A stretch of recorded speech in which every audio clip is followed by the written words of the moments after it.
Metro রেলে আগুন দেওয়ার ঘটনায় কাফরুল থানার এবং সেতু ভবনের ভাঙচুরের মামলায় বনানী থানার মামলায় জামিন পেয়েছেন গণ অধিকার পরিষদের সভাপতি ও ডাকসুর সাবেক ভিপি নুরুল হক নূর।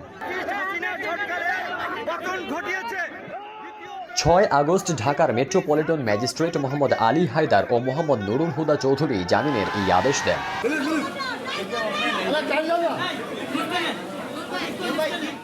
নূরের পক্ষে এদিন আইনজীবী গোলাম সরওয়ার খান জুয়েল, সরকার নূরে এরশাদ সিদ্দিকী, খাদিমুল ইসলাম ও মোহাম্মদ পারভেজ শুনানি করেন।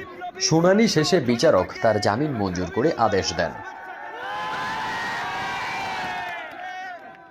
এর আগে গত 19 জুলাই দিবাগত রাতে নুরুল হক নূরকে ডিবি পরিচয়ে তুলে নিয়ে যাওয়া হয়। এরপর তাকে এই 2 মামলায় গ্রেপ্তার দেখিয়ে 2 দফায় মোট 10 দিনের রিমান্ডে নেওয়া হয়। নিউজ ডেস্ক, দেশ রূপান্তর।